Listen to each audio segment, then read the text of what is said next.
आसंता 24 रु कटक आसबनी बस बंद हेब बस चलाचल।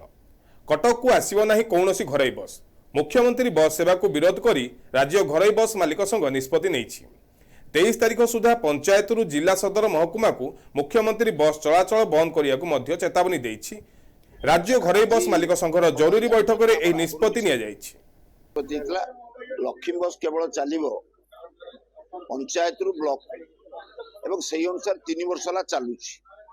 कौट अधिका डेविएशन है कि हुदस्त जगतसिंहपुर आगे जिला आरंभ कला जे ब्लॉक को आसबार ब्लॉक को आसला जिला तापर केन्द्रापड़ा तापर कटक आरंभ कला आम आपको प्रतिवाद कलु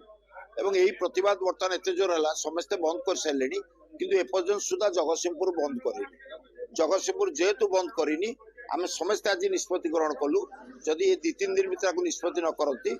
24 तारिख 23 तारिख हूँ लास्ट डेट शुक्रवार 24 तारिख दिन सारा ओडिशा रे एपटे जेते बस चलुची कटक बस स्टैंड ब्लॉक रहिबो कटक को कोनोसी बस आसीबनी ओडिशा पूरा बंद रहिबो एवं सेति प्रतिवाद करिवो तापर जदि न होला सारा ओडिशा रे बस धर्मघट हबो। केवल कटक को आसीबनी बा आपण केंजोर आसीबनी बालेश्वर आसीबनी बारिपदार आसीबनी कोट आसीबनी कटक को कटक देकी कोनोसी गाड़ी मध्ये पास करिवो एनएच रे कोनोसी गाड़ी पास करिवनी 24 तारिख टू 23 तारिख शुक्रवार लास्ट डेट ताकू देइछु 23 तारिख भीतर ये समाधान न होला 24 तारिख कौन बस कटक आसबनी कि बाईपास देखी गाड़ी पास कर आम आज दौचु मेमोरांडम निष्पत्ति है क्या आगुरी सब कलेक्टर मान दिखाई जे एगुड़ा चला न जाऊ किसी कलेक्टर राजी है बंद करदे कटक भी बंद कले आपणकर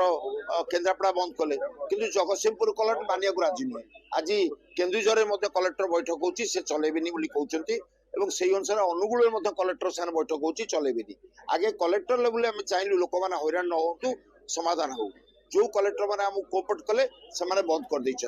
किंतु बर्तमान सुधा यही जो कलेक्टर मानकर अत्यंतिक आत्मगर्व जे आम चलैबू ता विरुद्ध में आम धर्मघट हम और सरकार को आज लिखि दिहब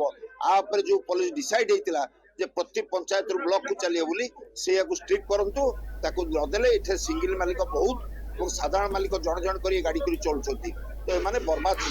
এই বৈঠকରେ 8 जिलार 18 आसोसिएशन सामिल होइथिबा नै राज्य घरोई बस मालिक संघ साधारण संपादक देवेंद्र साहू गणमाध्यम सूचना दैछन्ति।